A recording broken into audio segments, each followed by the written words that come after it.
All right. I'm here with an old friend of the show, old friend of mine, Josh Childress. I can't even, I was trying to think the other day how long we've known each other. I want to say we met in like 2019. Is that correct? Whenever you went on Thad's podcast? Yeah, yeah, that sounds right. Yeah. Yeah. 2019. So it was about a year after I started podcasting. And we met through Gord. Um, the great Gord, the The voice, great Gord. the voice of Gord. Yeah, man. And meeting him in person, I remember meeting him the first time. I was like, oh man, that is because I'd only talked to him on Twitter, and I was just like, man, that guy's got a presence. He is he is awesome. It is He it he takes up space where he goes, and he's not a big dude. He takes up yeah, space where he goes. yeah. He's great. And his He, podcast intro is so hilarious because his podcast is called The Voice of Gord. He's like, I'm Gord yeah, and this is my voice. It's so funny. he's somehow like verbose and uh I mean he says a lot with a little, but he says a Mm, lot. yeah. Yeah, but that he's like larger than life in some ways, but he's so humble in others. It's he's Yeah, such a yeah. cool guy. Yeah. No, and he does it. Yeah, I like him. Well, you and him both kind of have that where you don't. It's not that you don't have a filter. It's just that you kind of cut to the point, and that's not That might always. be just that might be just like something that comes with trucking. You just don't have a whole lot of time to Yeah, there's not wasted airspace. right. Yeah. Yeah. And sometimes you just say the first thing that comes to your mouth, you know. That's just the way. The first thing that comes to mind just spews out your mouth before you have a chance to stop it. And you're just like, well, it is what it is. Yeah, I try not to do that anymore. I my my friend saw this interview with Henry Rollins, and he was just like everything he said was like cutting, but like not rude, but just like straight. Mm, And he's like, yeah, this guy reminds me of you. And this was a while back, and I was like, yeah, mm. not sure I want to emulate Henry Rollins. Right.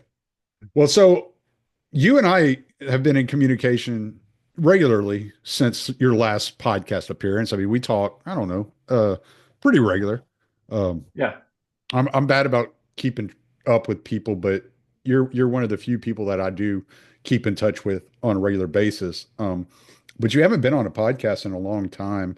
I think you were on here in 2020 or 2021. It was after we had after the Renegade University at Buck's Place was it yeah, was shortly after that was the last time you yeah. were If on I here. remember right, it was like, was that when they discovered that there was like border patrol policing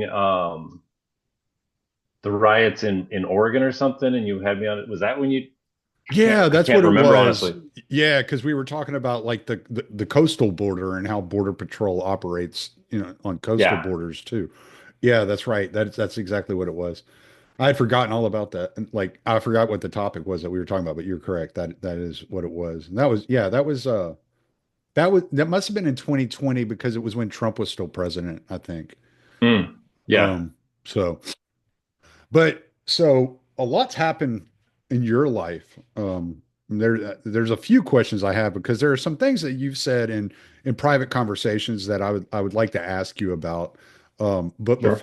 before we dive into to those things, um, you're Orthodox, and that's I mean it's awesome. It's been so weird for me because it was like I was going through, for lack of a better term, I was on this journey into orthodoxy, and I'm kind of doing it off in my own little bubble on my own. And I start talking to Matthew Erickson and Buck Johnson, Adam Patrick, and they're like they were on a parallel path with me at the exact same time. And Hmm. it was so wild that that was occurring, and I was so focused on what I was doing and the trajectory I was on that I didn't even recognize that there were people that were I was close to and I was friends with, and that we were, all from like kind of the podcasting circuit, and we're all we all came upon this about the same time and started down the path at the same time, and all on our own without even like discussing it with each other. Even though we were talking regularly, we were in a group chat together at the time and everything. And then it kind of came out, I guess in 2022, it was like, oh, you're doing this? Well, I'm doing this. You're doing it too. It was just kind of this weird thing. And then you and I got talking, and you were like, yeah, I joined the Orthodox Church. And I was like, that is so wild. So how did this come about in your life? Um, I mean, to be honest, like listening to you guys, um, I was listening to, I mean, mostly you and Buck. I didn't really listen to Matt or uh, Adam, I know there's another what's that? Adam, Adam Patrick. Adam. Yeah. I mean, I kind of they would be guests on podcasts that I listened to, and I probably um, you know, bumped into their podcasts here and there, but like um yeah, so I was listening to your journey and Buck's journey via your podcast, and to be honest, I was confused. I was like, I mean, I didn't know Buck very well. My kind of encounter with Buck was like in his backyard at the Mm, at Thad's event, and I remember like kind of it was I asked a question during his interview with Thad, and I don't even remember what it was, but it was something to do with like, well, some stupid anarchist stuff about like, well, why do you who tells you what to do, and why does anybody get to tell anybody what to do? And I look back at that and I just think how funny that that was my attitude. And then I was, but I knew that he had the libertarian bent before, but it was clear at Thad's event that he was not on board anymore with kind of the things that he had been on board. So honestly, it was just I was confused. mm, Because I was raised Protestant, kind of non-denominational mostly, and that was my only experience was like non-denominationalism and then Catholic bad. And so when hmm I heard people talking about Orthodoxy, I'm like, oh, that's like some kind of Catholic, right? You know? So I did like just did not understand it, but I knew it just seemed weird. And so I was like, but I'd talked to enough that I was like, this doesn't fit. This doesn't fit. So I was like, to some degree, like I'd be lying if I said, part of me didn't want to like figure out all the ins and outs and be like, Tommy, what are you doing? Look at this. And so I started reading, I got to the council and I see it. I'm like, whoa, why would they just why would they like throw somebody out of society for holding different beliefs? Why don't they just start another church? Like that's what everybody does now, right? Right. Um, I just didn't understand. But something, I mean, obviously now I know it's like I was being called, there was something urging me on, the hmm spirit urging me on. I can see now, but it's like, I just couldn't stop digging. And, I learned about martyrs. I didn't know anything about martyrs. I spent 20 years in church, never heard anything about like martyrs, church fathers, um, any of this stuff. Uh, so yeah, I just started digging and I couldn't point to you like where it was, but it was like, oh no, I might be wrong. You know, Tommy might be onto something and I might not be talking Tommy out of anything. oh, what have I gotten myself into? Um, so, it was, I mean, that was the genesis of it, really. So it was, I guess I would say I have you and Buck and my contrary nature to thank for it. Yeah. Yeah, and that takes me back, like something that has happened, or are people that have done like granular studies on orthodoxy, or kind of like looked at it, and they look at like the surface of it, and then they come and they'll try to say something to me like, I think you're doing something wrong here, or you're on the wrong path, or this isn't true, or whatever. And like, I don't know, I don't argue with them. I'm just kind of like, well, I mean, that's fine. I'm not the person to talk you in or out of anything. It's probably better that if you really have any questions about what it is that I'm saying, you should probably talk to somebody with the actual knowledge to have that discussion with you. So, talk to a priest or something. Like, don't talk to me about it. I mean, I'm not the expert here. I'm just following like the instincts and what was put before me, you know. And It, so, and it wasn't even so much like anything you or Buck specifically had to say. It was that the brand of Christianity I was raised with, which I didn't adhere to. Like I was an anarchist. I I mean, I guess I was kind of like you, where I wasn't like mad at God. I was just like, what do I need him for? Like, what do I need with God?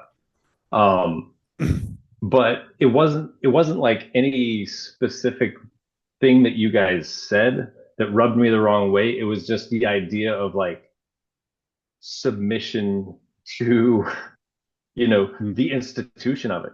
I mean, it was, that idea of like not, you know, not reading the scriptures for your authority structure was, I think, kind of what was just like um, confusing for me.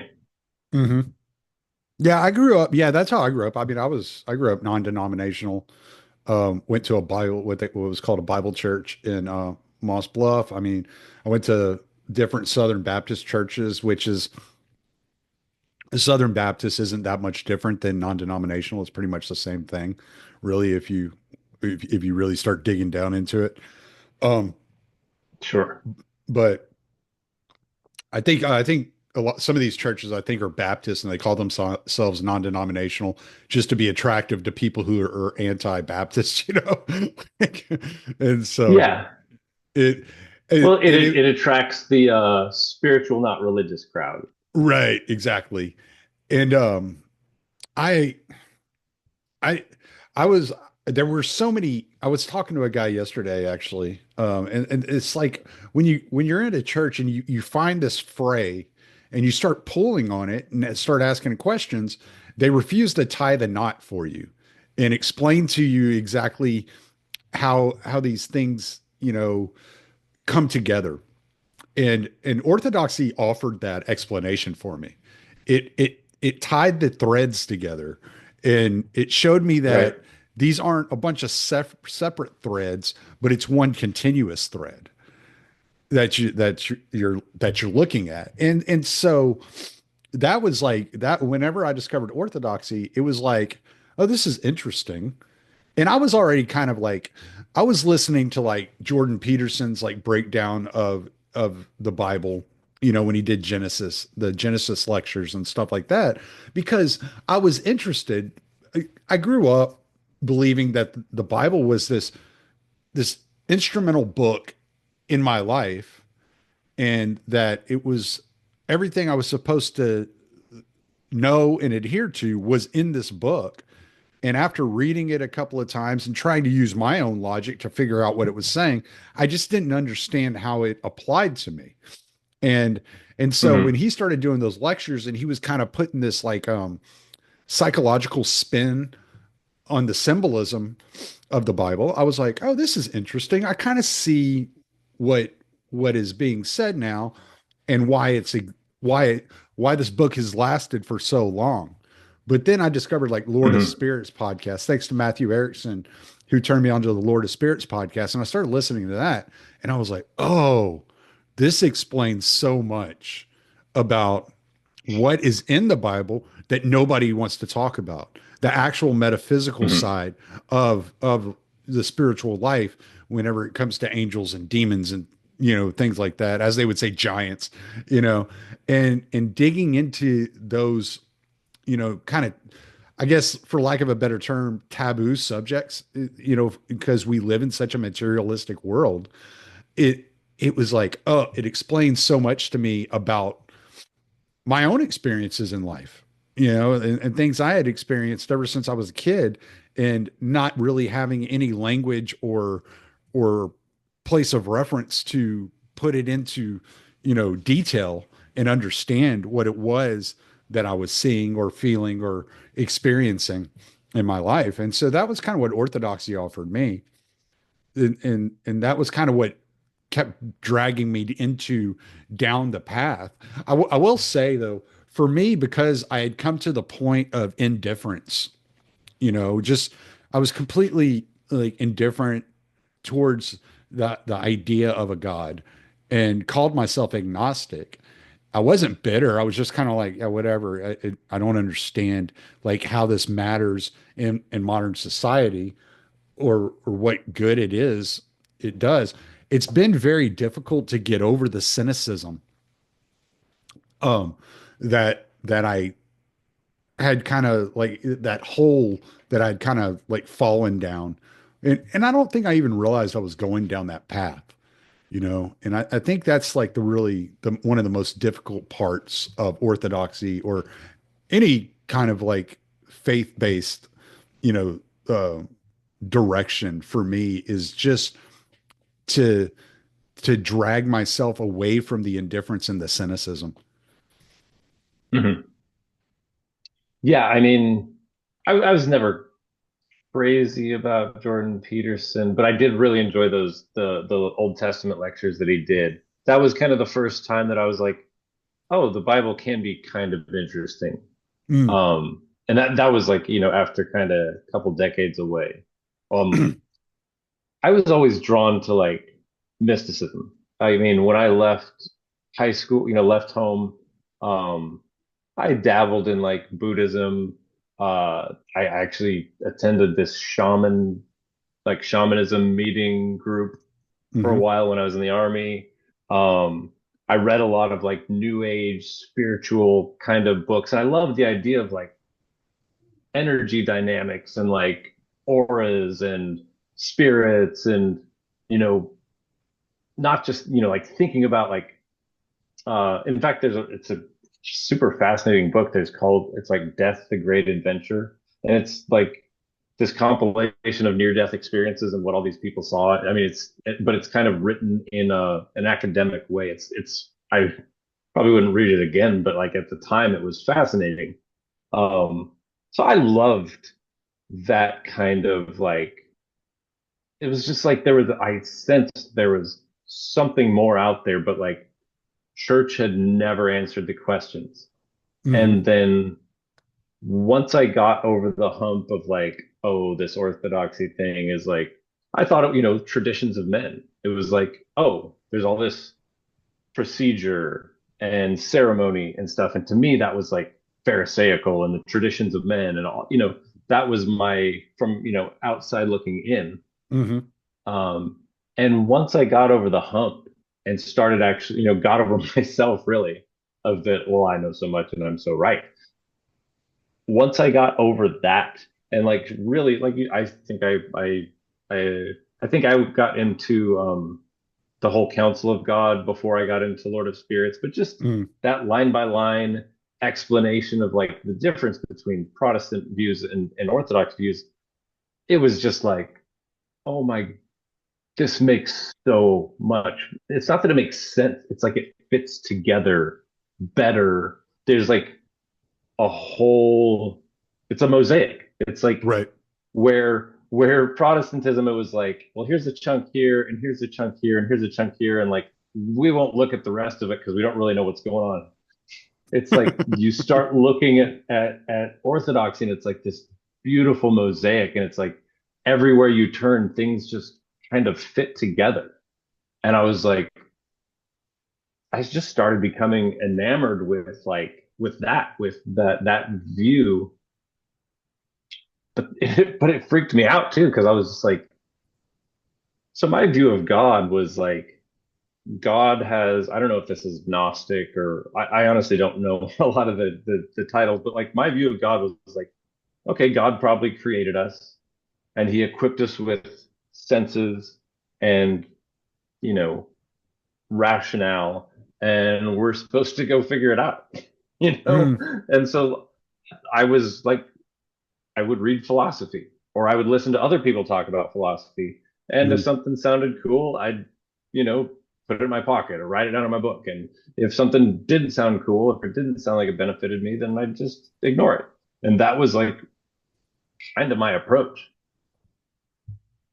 I yeah, I had this like I don't know it's hard to explain like the image I had of God. It was almost like a superhuman, like a superhero, basically, type character that I had envisioned because all the characteristics I had that I put upon God were characteristics of men, just amplified, just bigger, and I was like, Hmm. and then like you said, diving into like the whole counsel of God, where you get this whole mosaic where, you know, um, Father Stephen DeYoung's very good at giving you like the cultural background of the era to help you understand this is why they use this terminology, and they Right. didn't specifically say this because at the time it was a given, and Hmm. but this is put it into it's the space of the time it was written. You have to understand this was a given and this was a given, and these things all fit together within this passage and we're all understood in this passage, and you're like, oh, okay, so that makes sense. And I think one of the things I had the most trouble overcoming, I don't know if I guess I still struggle with it to a degree, was the veneration of icons. Mm. And it's not like it wasn't because I thought it was wrong to venerate icons. I mean, obviously, the non-denominational, the Southern Baptist churches are against those types of quote unquote graven images, as they would call it, because they're worried about, you know, veneration turning into worship. And as Father Stephen DeYoung rightfully points out, in many ways, they can't describe the difference between veneration and worship. But it was Hmm. because I was like, am I doing this right? Like, it was always that, it's like, is there a right way to do this? Like, how am I, prayer was the same, is always been the same with me. It's like, am I praying right? Am I talking Yeah. to God the right way? You know, and one of something that hit me, I think it was Saturday. I was driving home from work, and it just hit me. I think I was listening to Father Josiah, but it just hit me like all of a sudden. It was like, oh, I understand why we venerate icons, because man is the image of God, Hmm. and the image is an icon. So man is the icon of God. And then we venerate these icons and these saints and angels to teach us how we're supposed to love our neighbor. Hmm. And so it's just it's like when you look at like the home, right? The family. You have the man is the priest of the family, the wife is the church body, and then the children are the congregation, in a micro sense. And then it just everything gets bigger from there, right? Then you have the Hmm. church, then you have the world, or the universe. And so it just all comes out of that. So it's all like from micro to macro, there's this growing perception of what is going on and what is taking place, like within the liturgy. And so when I start wrapping my head around like subjects like that, and I start seeing these things for what they are and what I'm actually being taught from this, I start understanding, why it is we do it. And so it's like, oh, it's Mhm. not about doing it right. It's about doing it like with your full heart and doing it all the time, doing it Right, regularly. Yeah. right. Yeah, it's not, and I struggle with the same thing. I'm sure my priest is like, every time I say, is it right to do this? Or because it is, that is like the Protestant brain kind of, wanting to get everything right. It's like, Mm. what do I do to not go to hell? It's like, well, that's not really, that's not the question anymore, you Right. know? That's like saying, what do I Um, do to not get divorced? right. But yeah, it's like, do it, um, and do it with all you got. Like, do it to the best of your ability. And like, God kind of steps in and fills in where you can't. Like, Yeah. and I know that's a very that would have been an unsatisfying answer to me most of my life. And now I'm like little by little starting to, loosen up and to like let go. And like, my priest is like, just, if you can't, like pray before the act, just look at it. Just look at it and think about like, well, what about the person depicted story. Just think Hmm. about like, and develop a relationship with it. Like it's a relational um tool essentially. Um and I think so what you were talking about earlier, if I'm not mistaken, that's kind of like Saint Maximus the Confessor, that idea of like everything being a microcosm of something larger like that. Mm. Um, but yeah, I can't, I've heard a lot of people saying that they had a difficulty. I kind of, man, once I accepted that like people had laid down their lives to like keep the tradition, Mm. just something I can't really fathom doing. Like, okay, you're given a choice to like bow down to this idol, which is easy. Like, you could fake it or die. Hmm. And like these people did it again and again and again and again for centuries. Um, so kind of once I accepted that like this tradition had been kept true by all these people for all this time, at a certain point I was just like, well, who the hell am I to really? I mean, not that you shouldn't kind of question and investigate these things, but it's like the benefit of the doubt's kind of on the side of the tradition at a certain point. And that's Hmm. the approach I've taken. So, and I'm like, okay, this is the accepted thing, then okay, I'm gonna try it and figure it out as I go. That's Yeah. kind of been my yeah, at a certain point I was like, you know what? I taking the reins and like doing it my way was not leading me anywhere good. Yeah. Um,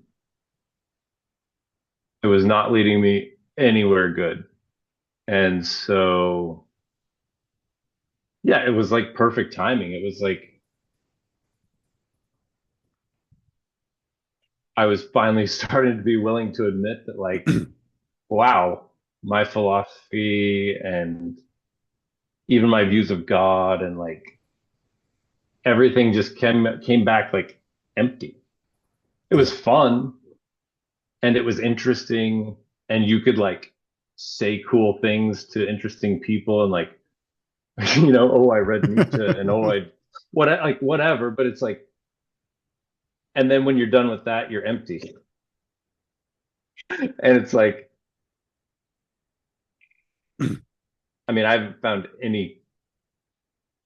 anything empty in orthodoxy other than when I try to like and, bring my will into it. Right. It- I I realized I realized in 2021 2021-ish, right around the time I stumbled onto Orthodoxy. I think I was struggling with it before I come across Orthodoxy. Because I think Pete had Cyprian on his show talking Orthodoxy in March of 2021, and then Buck had him on shortly thereafter, and he was talking orthodoxy, and that was kind of like he was kind of like the opening. It was kind of like I had heard Jordan Peterson talk to Jonathan Pajot, and I really like Hmm. Jonathan Pajot and his point of view, but I don't think I knew he was Orthodox. And then I knew Jay Dyer's material, and I'd heard Jay Dyer, but I didn't know he was Orthodox. I think I'd already met Charles Haywood at the time, and we had done a couple of shows together, but I didn't know he was Orthodox, and it was like one of these things. No, I met him after I started I started looking into it. But then but so it was like all these threads came together, and I was like, oh, okay, that's why I find this guy so interesting. And if I find this guy so interesting talking about this subject, through symbolism, talking, let's say Jonathan Pajot talking about symbolism and art and, movies and all this stuff, I was like, well, let me check out some of the people he's talking to. So I started listening to his podcast and getting into some of his, conversations. And I kind of stumbled through this road and started reading. Uh, Once Matthew Erickson introduced me to Lord of Spirits, I ordered Father Stephen DeYoung's book, The Religion of the Apostles, and I read it, and I was like, oh wow, that's really interesting, because this kind of gives you a framework, because I think in like the non-denominational tradition, we kind of look as Paul as a convert, and the way Hmm. that Orthodox describe it is he just realized he was further along on the timeline, Yeah. and I'm like, oh, this makes sense now. I get it. I get how these things are all tying together, because and it, from an evangelical standpoint, right? When you look at like the way that they look at Israel and Judaism, you can understand their perspective, given that they think that Christianity is a different covenant. It's a different religion than Judaism. But from the Orthodox perspective, when you realize that it's just a natural progression of the same religion, then you're like, oh, well, obviously, this, yeah, it's quote unquote a new covenant, but it doesn't mean that there's that everything that happened prior to that covenant is, is over. What it's telling you is that the sacrifices that have been given up to that date were insufficient, right? And that's what it's Hmm. talking about with the new covenant. This is a new promise, because the what we're doing here is going to cover all the world, and so this is something new we're doing here in some way. And so when you look at it that way, you're like, oh, okay, so this makes sense, because now it's not like some weird conversion story when you read the Road to Damascus. It's a natural progression and a realization that, oh, I'm on the right path. I'm just in the wrong mindset. I'm in the wrong Right. framework. Yeah, And it's a revelation, not a conversion. yes, yes. Yeah. And so Yeah, I I think that's what I kind of like what happened with me. It was like, oh, all this stuff I'd been taught as a child, it was correct. It was just incomplete. yeah, so I've kind of learned to, I mean, at first I was like kind of bitter towards what I was brought up in. And I don't remember who said it, but I remember hearing somebody say like, no, like that's how you got where that's how you got where you are. That's how you got here. Mm, So don't be, it might have been Father Turbo. I don't remember, but it was like, um, yeah, it was like, don't be bitter about what you were raised in because it got you here. So hmm. be grateful for it. Um, so were you when we hung out in Texas, were you kind of already on the road then? Yeah. Yeah. I'd Okay. already started. I'd already started looking. I went to, because that was August. Was it August of 2021, I think? I think so, yeah. Yeah. And so I went to my first liturgy I went to was the weekend before Halloween. So it was October of 2021. And then the next weekend was Halloween, and Father Michael was out of the country. He actually went to Transylvania for Halloween that year. He said he'd always wanted to do that. And the weekend after that, Beatrix and I went together. And that gets a little personal, so I'm not going to get into all that. But but then but then I had some weird like experiences, like supernatural experiences, like strange Hmm. things were happening. And so I Yeah. stopped going altogether. I was like, I don't know what I just uncovered. I don't know what I dug up, but I don't like it. And but there was this constant nag in inside me to go back. And I just refused to go back. And it was like June of 2022. Yeah, June of 2022, I went back and I Hmm. started going regularly. And then in August, I became a catechumen and was chrismated in December. Okay. Yeah.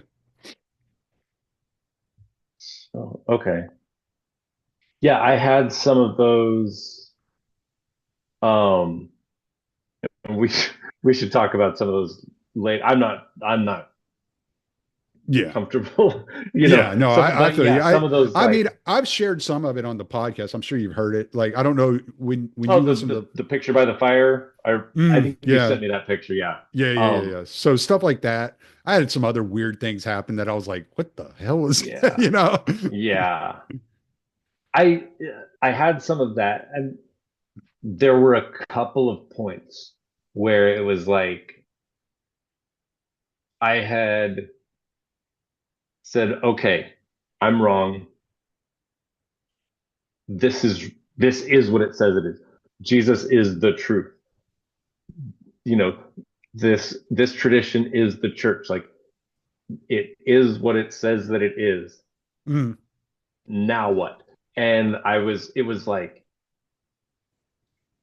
I can't describe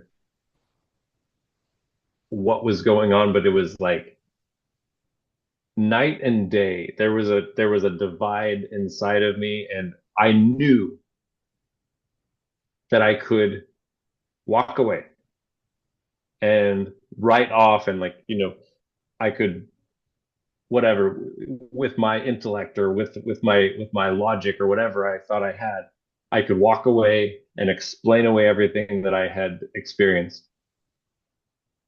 Or I could continue on, but if I continued on, there were things that I had to deal with. yeah. And they were like, you know, I think like you were talking about, personal things, Mm, painful things, difficult things. And um, you know, it was like I had a choice, but at the same time I was just like, I can't look away from what I've seen. And it was, you yeah. know, not seen, And, but and, like, you're looking at at the truth. And then you look at the cross, and you look at the truth, and you look at the cross, and you're like, if I want to get to yeah, the truth, I got to pick this damn thing up. yeah. Yeah. And I won't even pretend that there was like anything heroic. Like I drug my feet like I've always done in life. I drug my feet but it's like, I don't know. I just like, yeah, I don't know. It's probably boring to listen to all this kind of vague explanation, but Well, I don't think so because I mean, vague or in depth. I mean, we all had things, and I think it's good for people to understand that you're not alone when you're going through these things. I mean, still to yeah, this day, I've been in the church since Christmas Eve of 2022, and to this day, I still fight. It's still a fight. Hmm. Like, you know, um, and whether it's keeping my prayer rule or reading scriptures or it's like I can watch UFC right now or I can sit down and read scriptures. Right. And I'm not going to sit here and pretend like every time I make the decision to read scripture. Sometimes it's like, I'll read it later. Yeah. I'm going to do this right Yeah. now. I'll read that later. You know, I'll get to Yeah. that. I'll get to that later. It'll still be there. You know, I and so don't there's still I don't this know there's still this constant struggle. if you've had this experience, but like every time you think you're like doing okay, you learn very quickly that you need to start over or something. Like Yeah. every time I'm like, yeah, I think I'm finally starting to get a hang of this prayer thing. I'll like It's like watching Lost talk. Highway.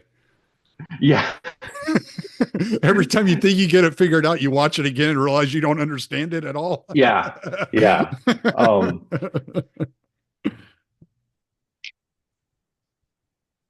no, it's so I don't, have you heard I've heard other people say this and it was like when I heard them say it before, I was like, how can that possibly be? Like when I went to liturgy for the first time, uh there was like a sense that like, oh, Mm, I'm home. mm, And I've heard other people say that and I was like, how could I feel at home in something I have never experienced and at least for a period, completely disagreed with. But like I remember just being there in the seat and being like, oh,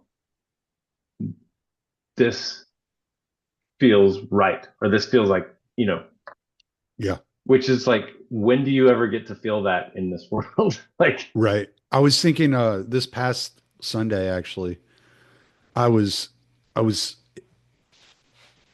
we were getting ready for the Eucharist and like I'm sure everybody kind of does the way they go up to the chalice a little differently, but the way we do it, the people who do the collection, you usually have two of them, and they'll walk the aisle, and so they'll go pew to pew and have you come up because we have pews in our church.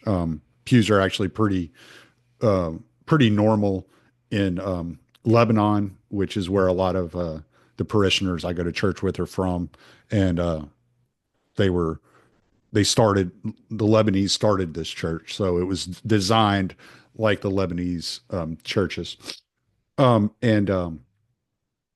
so they were going pew to pew, and in the meantime, the choir will come down from upstairs and they'll go up the side row, and the choir will take communion first and then come back. And as they're coming back, like there's this one guy who's in the choir that I'm close with, and he just walked up and he smiled real big and he gave me a big hug. He's like, I missed you because last Sunday I was up in Houston seeing my kids mm, at my parents' house. And I was like, that's pretty cool. And then I turn around and one of my really good friends' wives is there. And so I go and I give her a big hug. And I'm like, this is really a family to me. And it was like, mm, I think it was the first time it registered in my head that I have like a family, an extended like community family. And mm, and then I go into the hall to use the bathroom, and one of my good friend's sisters in there, and she gives me a big hug, and we just start talking. We sat there and we talked for probably about like 30, 45 minutes, just talking. And it was just like, this is really interesting. Like I don't remember ever mm. having a community like this, No. that I was part of. Like all the churches I went to before, there I might have like one or two friends in there, but I was always kind of felt out of place and like the black sheep because the things I knew I was doing outside, partying. I was young, I was partying, I was doing all this other stuff, you know, and Mm, and it was like church was like Christianity was for Sunday. The rest of the mm, week was mine. Sunday was the Lord's day. And that was kind of the way that I Sure. lived my life, Yeah. right? And so no Yeah. matter what I did throughout the week, it was fine because on Sunday I was going to go see God and everything was going to be cool, you know? Mhm. And so and it's completely different because it like if I don't go to church for whatever reason, you know, I my week is I wouldn't say it's bad, but it feels incomplete. Yeah, And then there's I something missing. yeah, and then I go and I have a day like I had yesterday where it was just like I felt ingratiated and so happy to see everyone. And it was like, wow, there's really something here that doesn't exist outside of this place, you know? And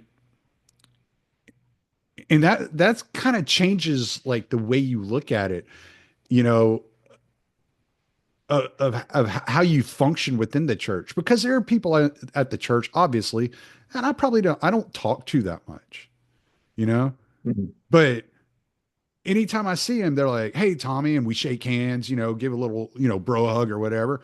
And it's like, "Hey, man, how you doing?" You know, and and it feels good, to like know that, if I wanted to sit down and have a conversation with that person, I know I could call them and there wouldn't be any issues. I think I totally agree. I think what that might be is like, and not that I'm sure you're probably in my boat where like your mind is wandering the whole time and you're trying to like rein it back in and rein it back in. But like I think everybody does that. that's right. But like the divine liturgy is like the one place where it's like it is not about me. Like there's Yeah, no, even when I can't stop my mind of thinking about, it's like I know this is not about me. And it's like if you could just carry that out with you, like that idea that it's like it's not about. I mean, I think that's what a lot of the saints are trying to like teach us, to show us that it's like mm, take that liturgy where it's not about you, take that with you. into the Take world. that out. Yeah. Yeah. Um, I just remembered. So I don't remember which podcast it was, but I remember you were talking about that there was like some crossover between like libertarianism and orthodoxy, but you couldn't put your finger on it. Do you know what I'm talking about? It might have been with Yeah. Pete or I can't remember where. And I had an idea, and tell me if this might hit the mark with you. So, the whole libertarian idea of like self-determination and license to do whatever you want. Mm, Um, but that's contrasted with, you know,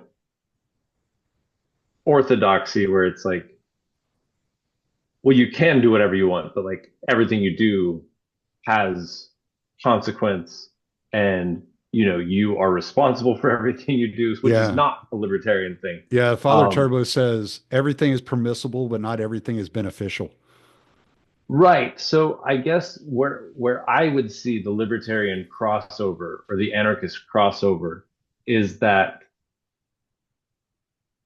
without that kind of like anarchic freedom to do whatever you want, Mm, I don't think you can truly learn a lesson. I don't think you can truly like, I mean, you can make a mistake and realize I don't want to do that again, mm, but it's like if you're just following a rule to follow a rule, you might not make that mistake, but mhm. you've not transformed into anything. But with that freedom, because God is, I mean, I I I hesitate to speak in too theological terms because I'm like so new that I'm like Mm, I'm just so nervous that I'm gonna say something wrong. But like the idea that like God is total freedom and that like you cannot follow him by compulsion. You can't be compelled to follow him. You must mm. be willing. So without that like freedom to stumble, to fall, to mess up, you're not really following. You're not really transforming. It's you're just following moral dictates, Mm, which I don't think is what we're called to. We're not called to like follow rules because that's what the rule is. We're called to follow these rules that are in place because they are there for our transformation. yeah.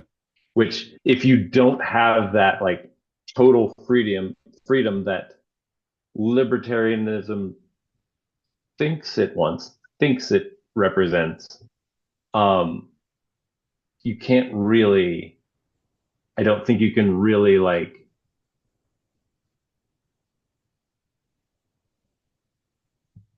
I don't know, does that make sense? Yeah, no, it does. It's like in libertarianism, like whenever I was like hardcore into like anarchism and libertarianism, and this is where I was going a while ago, and I guess I didn't finish my thought. Before I discovered orthodoxy, I had gotten to a point where I would just felt burnt out, just Hmm. completely burnt out. I was tired of always trying to be the smartest person in the room. Right. And it got overwhelming because I was trying to suck up more information than the next guy. And then and at the, in my in and I was watching my numbers and my audience wasn't growing. I was kind of stuck in this rut and I was like I I was frustrated because like there were subjects I had been talking about for like a year, and then people that just popped up on the scene discovered that subject like a year after I discovered it, and they got huge Uh-huh. off of it. And I'm like, what the hell, man? I was talking about this like a year ago. And like, why is this person getting all the recognition? And I was getting so frustrated with this whole like system of libertarianism and just feeling like I was stuck in mud that there was a freedom that came immediately with discovering orthodoxy and diving into these subjects differently, and then not worrying about my numbers and not worrying about this and not worrying about that, and just going forward with my podcast the way that I had initially intended it to be, and not getting caught up in the minutia. And now I don't, I mean, I guess like from the outside looking in, because I am in the podcast sphere, I guess there is to some degree a competitive thing going on, but I don't feel like I'm competing with anybody. I'm just Hmm. having the conversations I have. And Right. I'm enjoying it again. Like since I discovered orthodoxy, I'm enjoying podcasting again. I'm enjoying life a lot more. I'm not stressed out about anything. Like everything just is. And I'm just kind of like, yeah, everything's good. Right. The one thing I stress myself out about is being faithful, you know, Mm. and go and doing like what we were talking about earlier, keeping my daily prayer rule, reading the scriptures as I'm supposed to read them. Those are the things that I'm stressed about now. I don't stress about going to work or et cetera, et cetera, et cetera. It's whether or not I'm doing what I have to do to expand and and create a more fulfilling relationship with Christ, and that's the Right. only thing that I'm really that focused on. Like all the podcasting, all this stuff. This is all fun again, like it was when I first Hmm. started. It was fun, and then it became like a chore, and I was just getting burnt out, and I wasn't enjoying Yeah. myself. And I was probably like a 2 year period where I was just like, I would every podcast I would release, I was like, yeah, all right, next one's my last one, then I'm going to quit. And I just kept saying I'm going to quit after the next one, and I just never quit. You know, just I just kept putting it off and putting it off and putting it off. But so yeah, there's this freedom in prioritizing. What you're doing is you're prioritizing what's actually necessarily important in your life. And if you're Hmm. prioritizing, like there was a point a few months ago where I was like I was feeling down on myself because I was prioritizing the act, right? the act of veneration, the act of prostration, Mhm. the act of going to church. And I forgot to pursue a relationship with God. You Right. know, I had Yeah. become like a Pharisee in my own little like, little period of Right. time, you know, Right. and then I was like, and I was talking to somebody and they pointed it out to me and I was like, crap, you're right. That is what happened. And so there's always this kind of like check and balance. But if you're pursuing that spiritual relationship, then there's this freedom to not worry about all the other things. Everything else seems so much smaller and less important, less necessary. Yeah. And it's a I say counterintuitive. It's counter to the world Mm, freedom. It's like, and I was like, before Orthodoxy, I was pretty much doing whatever I felt like, you know, whatever. And it was empty. It was draining me. It was high to high to high. It yeah, was it was like, you were a slave to what was going to make you feel good next. yeah, yeah. I had a regiment of like, name your substance.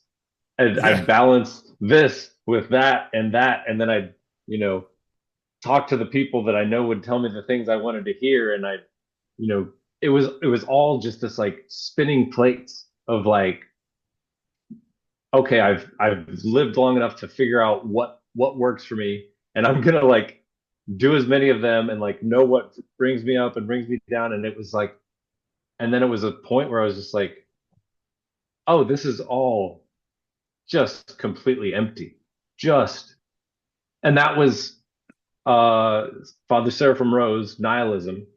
Mm, Um, and I'd been reading Nietzsche, and I hear his take on Nietzsche and nihilism, and I'm like, oh, that's my life right now. yeah.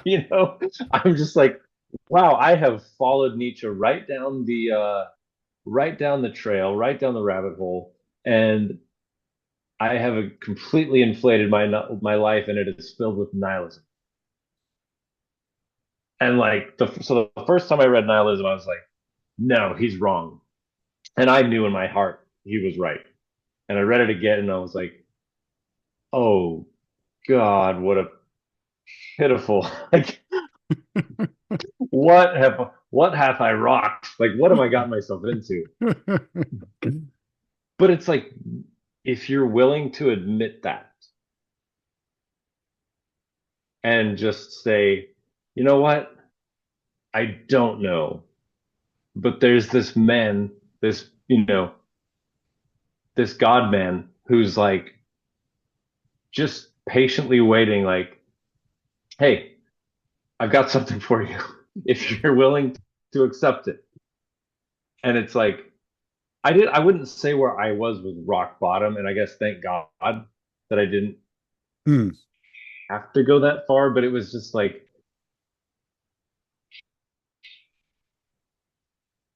you know, for whatever reason I had to realize that it was like, and I'm not saying like don't ever read Nietzsche. I'm not saying like don't ever look at philosophy. It's like it's not bad. It's like, but don't put your hope in it, for mm. sure. Like, um, yeah, I just what I thought was freedom sure didn't ever lead to freedom.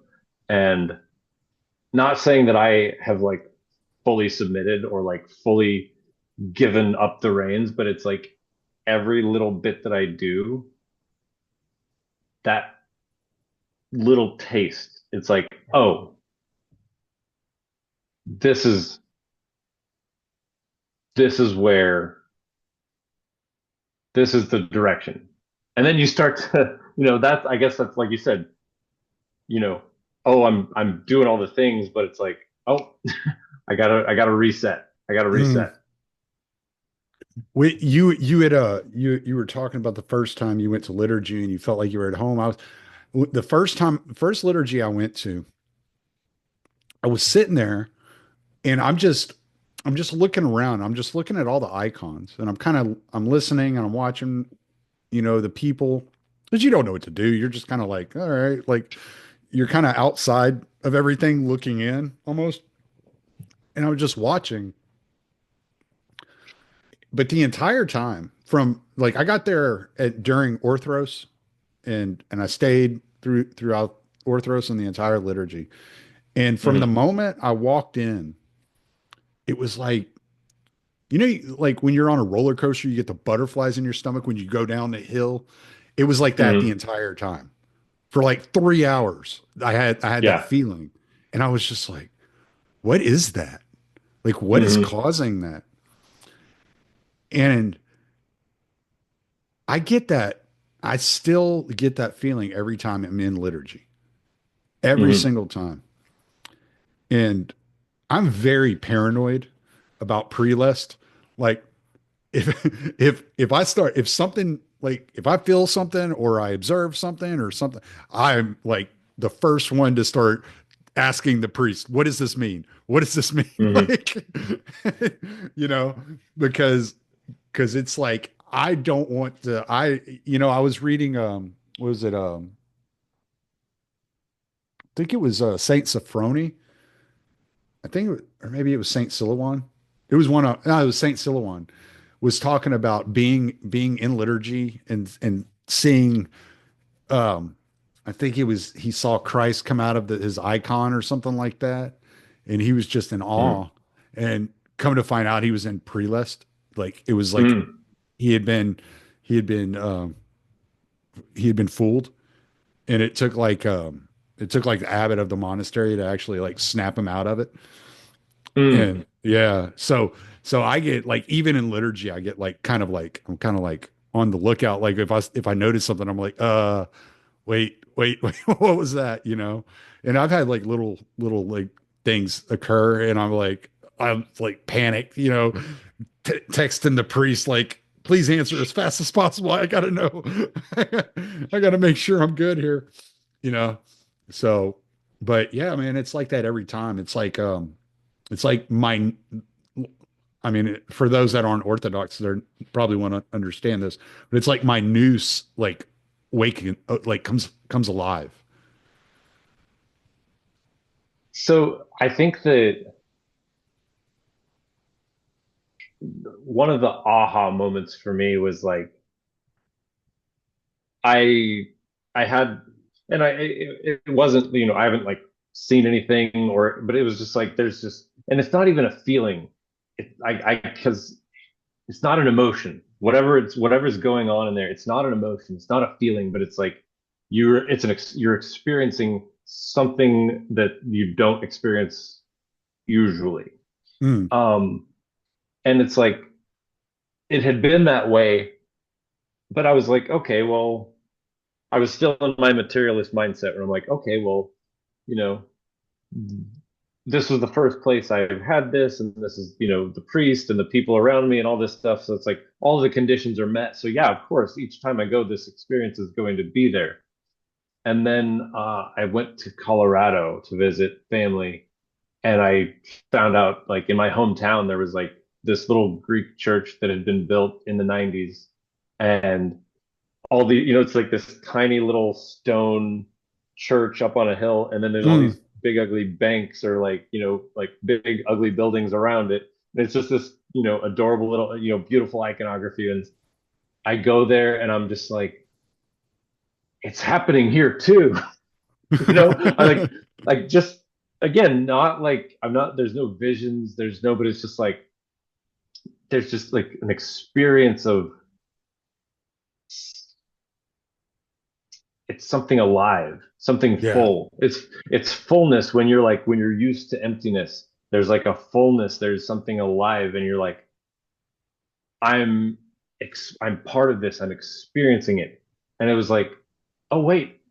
And then I went to an Antiochian church, and then I went to what was St. Salva's? I can't remember what's anyways, it's like an Eastern um what Like is Serbian. Serbian. It was a Serbian church. And I Mm, was just like everywhere I went, it was a slightly different liturgy. You know, Antiochian and Serbian and Greek, they all do it like slightly differently, mm, but it's like there's the same aliveness and fullness going on in each place. And I'm just like, that was kind of like, oh my, like I was, already convinced and already like, but that was just like pushed it over the edge for me. It was just like, you can go anywhere mm, and this thing, this experience, this aliveness is there. yeah. Yeah. That was that's yeah, that's been my experience too. I mean, visiting Holy Archangel Monastery, even though I wasn't there for a liturgy, you know, Mm, um, the entire iconostasis is hand carved. It's beautiful. It's mhm. it's gorgeous. Um, Where is that? it's in between. It's in Condalia, Texas. It's in between San Antonio and Austin. Oh, okay. Yeah, Ooh. yeah. So because I was in that area, Lockhart's Mhm. not that far away. So Buck and Matt both met me and my son and my buddy there. So Hmm. we we got up early. My son uh, went and picked up my good friend, um, and then driving through Houston. I went over to Cypress and picked my son up, and then we drove up there and just made a day trip out of it. I just I just remembered something since you brought up Texas again. Um, I mean that was the first place that we you and I met in person, and Hmm. it was to go to an unregistered event, which you and I met because I was on, Thad had me on his podcast, Right. and I remember I actually gotta I need to text Thad sometime and be like or email him or something and be like, you know what, you're right because I don't know if you remember this during the interview. He was asking me questions about why I'd quit um, the border patrol, Oh, good. I and wanted to get into this. This was like the one thing I really wanted to talk about. he said like you don't really sound like an anarchist, you sound like a Christian, and I took offense. I was like, no, you know, I've been reading Nietzsche, I've been reading Foucault, I've been reading Sartre. Like you know, I guess he was right. Okay, so a while back we were talking. Um, I think we were just texting and uh, back and forth, and we were talking about like what was going on at the border at the time and some of the Mhm, crazy stories coming out of McAllen, of all the immigrants like sleeping under the overpass and all that, and how like disturbing it was, the images, like it was to see how horrible mhm. this was and what was going on. And I asked, and you had said something along the lines, and correct me if I'm wrong, but you said something, yeah, from an Orthodox perspective, I still would have quit the Border Patrol, but I would have quit for completely different reasons. Yeah, Okay, yeah. dive into that. What was that? Um, so those are all people. Like, and the way they're treated, like it's not, I mean, it is, boy, there's a lot of areas to go. So yeah, those are people.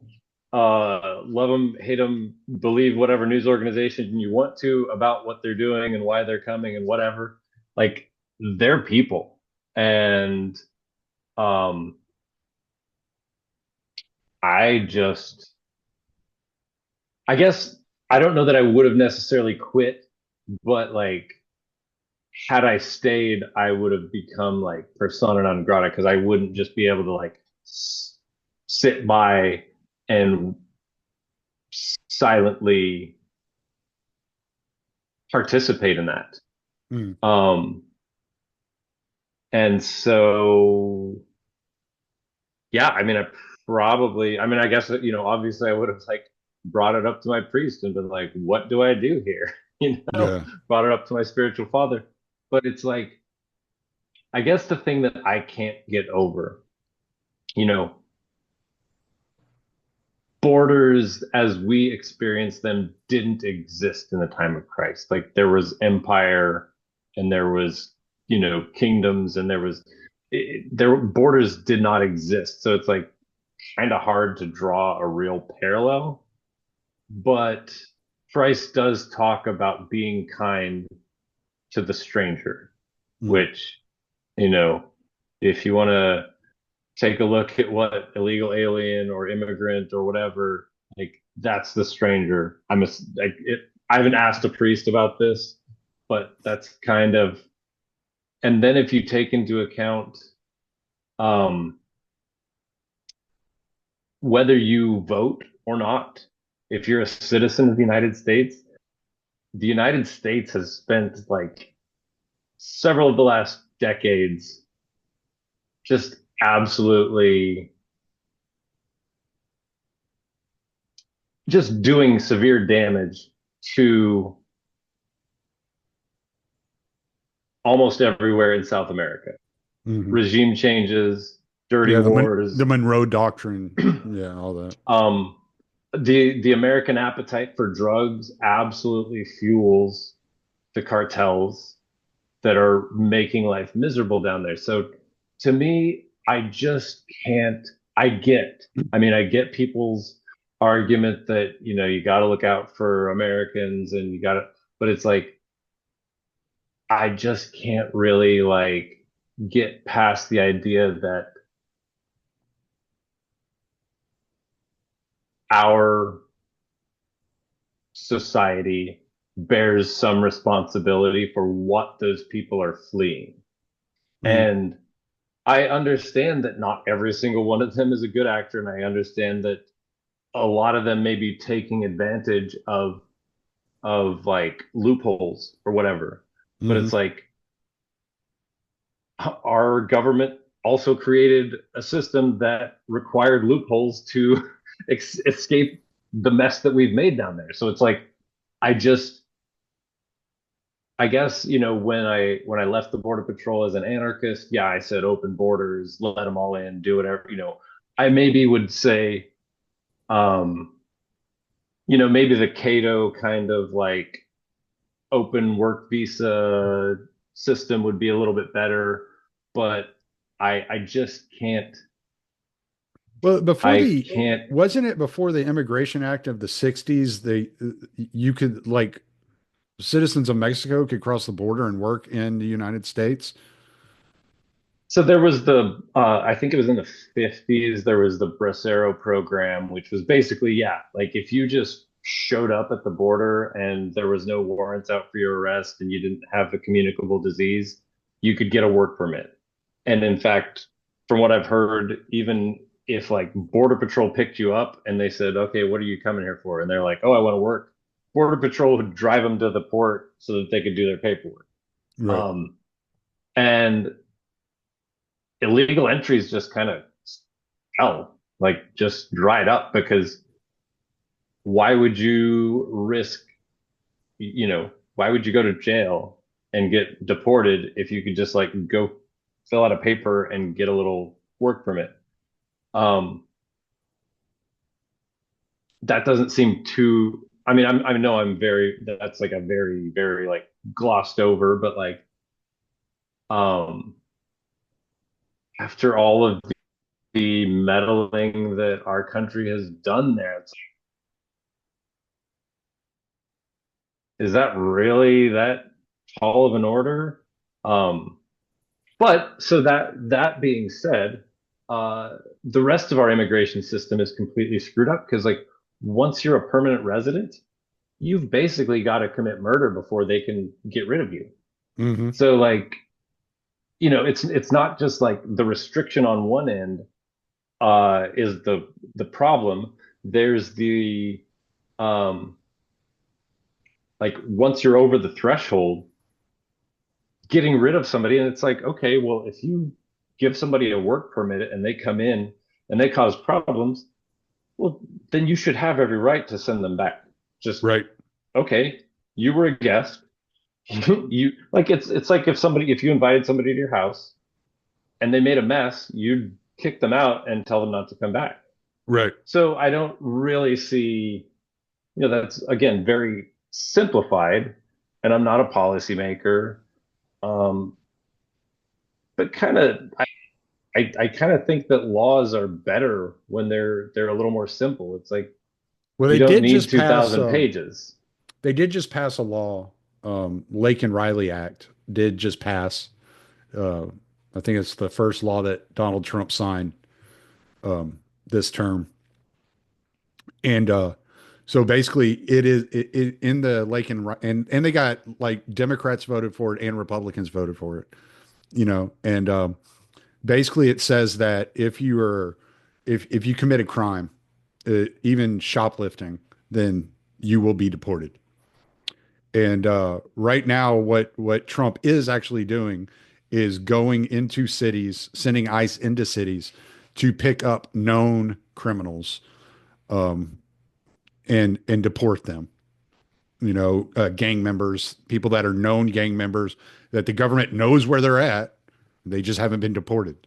And so ICE is in the process of clearing that out at the moment. And so I'm like, I don't really have a problem with that. Like you said, like they came over and they started an issue. Where the thing that bothers me is number one, the open invitation that the Biden administration gave to immigrants to come, which caused like this disaster in places like Eagle Pass, to me was very inhumane. Like there's a lot of bad things that are happening on these treks to the United States, right? There's a Hmm. lot of rapes, there's a lot of child trafficking, there's a lot of bad things that are happening. Um, that being said, I understand the desire for a better life. And we can talk about obviously lots of policies in South America that the United States has decimated the economies of several of these countries for the benefit of the United States and its elites. So I don't disagree with you at all there. We probably don't disagree very much at all. Um, like you said, these are people and they should be treated like people. The problem that we have is the government has one agenda and the people, the citizens have another agenda. And Hmm. the the the propping up of immigrants at the expense of citizens without the citizens' consent is a problem. That's a big issue. And it's a big reason that Donald Trump is back in office is because the citizens aren't okay with the immigration policy the way it is. Um, Hmm. and the things that the Biden administration were doing. I've heard estimates from 15 to 30 million people in 4 years, illegal immigrants cross the border in 4 years. That's a Right. ton of people. That's a It's a ton of ton of people. people. I do have a difficult time believing figures, like I just I don't necessarily, and I don't pay attention to it the way that I used to. Mm, Um, and that's kind of a moot point, so I won't really follow that anymore. I guess my response to your thing with Biden, it's like we can't just zero in on Biden. Like oh no, I was just giving an back example. back It's to like me so it's the government acting against the people. It's like the way well I look so at it, so like it's not the government's job to be a charity organization. Like that's really up to mhm. the people to do that out of their own heart. And Mhm. so And I think it would be a lot easier if you gave them that kind of freedom to do that, you know? Right. But so whether it's Biden or Trump, they are taking a snapshot. You know, Trump's taking a snapshot of the criminal Mm-hmm. aspect of it and saying, Mm-hmm. we need to attack this. And Biden's taking a snapshot of the humanitarian aspect and we need to, and neither of them are acknowledging the other parts of it. And neither of them are actually even proposing solutions that will address even the issues that they're pointing out, let alone the outlying. But I mean, really, what we're dealing with now is so Reagan did an amnesty in the 80s, and that kind of was like a somewhat of a reset button. Mm-hmm. Clinton started enacting border policies for the express reason of cruelty. Mm-hmm. So the fencing infrastructure that went up only in cities for the express reason of, well, we'll push them out to the open desert, and if they go that way, they're probably going to die of dehydration or they're going to suffer greatly, and it's going to deter them that way. So back to Clinton, we've got a policy that's like based on cruelty rather than addressing the fact that like people are fleeing horrid violence that any one of us would probably want to flee as well. Mm-hmm. They said, well, we'll just pretend like human nature doesn't exist and like, you know, self-interest doesn't apply. And we'll just try to apply cruelty and see if that will stop desperate people from trying to escape horrible things. And Mm-hmm. so we've been building on that. Oh. So Bush built on the cruelty, and Obama just continued Bush's programs. Trump really, the only thing Trump really did differently was like expressly decide to like start abducting children from their parents. And then that lasted like a week. So it's like we've never like we're building off of like problem on top of problem on top of problem. And then we're taking these tiny little snapshots and saying, this is a problem. We need to address this. And we need to address it with legislation that's probably not going to actually work. Right. But what's really going on there is people are getting emotional. Mm-hmm. And when people are emotional, then they vote or they, you know, uh, go out, get out in the streets or whatever. But they don't solve the problem and they don't like step back and say, well, wait, where did this problem actually originate? Mm-hmm. And how do we address it from there rather than just like scrambling and like, pulling your hair out and saying, there's a problem. We need to do this. Yeah. So that's on top of just like general humanity. That's where I really have a hard time supporting anything that's going on is it's like we're not looking at, you know, it, what's the problem with the American healthcare system? They look at symptoms and then they create a drug to address that symptom, but the disease, the underlying disease goes unnoticed. Right. As long as the symptom is treated, then the drug company makes money. I don't think the immigration problem is that much different. Mm. We see whether it's Democrats or Republicans, they see a symptom that they don't like and that they Mm-hmm. can make campaign ads about and say, if you vote for me, I'll fix this. Well, that's a drug ad. That's a pharmaceutical ad. Mm-hmm. That's not a solution to the problem. And so Well, at least the drug ads tell us what the side effects are going to be. right. I guess that's what I'm trying to do is saying, okay, I get that you're scared about this problem. I Uh-huh. get that it is a problem. There's going we're here because we've been ignoring the side effects. Right.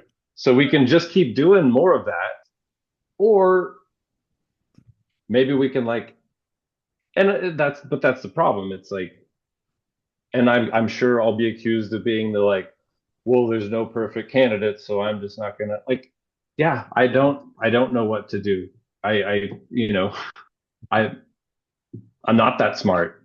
I used to Right. think I was really smart. I used to think I could read books and like make, write papers, and I'm not that smart. Like Mm, I can kind of like recognize some patterns, and I can, draw some conclusions based on my experiences. But I mean, don't listen to me yeah. because, but Well, my problem is, and where I was going with like my little rant is, I think the government took humanity out of the situation when the government took complete jurisdiction over the situation, right? oh yeah. Well, I mean, constitutionally, where is the only thing the Constitution says about immigration is that there should be a uniform naturalization process. There's nothing in the Constitution about uh, quotas or so that I mean, if we're going by like you know social studies rules, like then should be a states' right issue, right? Yeah. Well, I think we've Solved touched. nothing. Yeah, we've done the religious talk and the political talk. And it's Yeah, getting I late, and and I know your boys want to get back to gaming. So, they do. They do. Poor, and poor I got to boys. get up. I got to get up at 4 o'clock in the morning too, so I can't stay up too late. So, All right. but it Well, it was was great. good It was catching up with great you, Tommy. having you back on, man. This was a lot of fun. I should invite you on more often instead of just keeping you all to myself. Well, let's see what your your responses are first for you Well, like I said, to send out an I email. don't look at numbers anymore. I just do what I want to do. There you go. Yeah. No. Well, next time I get a wild idea, I'll text you and say, "You want to talk about this?" Yeah. All right, man. Well, I appreciate it. I'm going to stop the recording. All right. Thanks, Tommy. Yes, sir.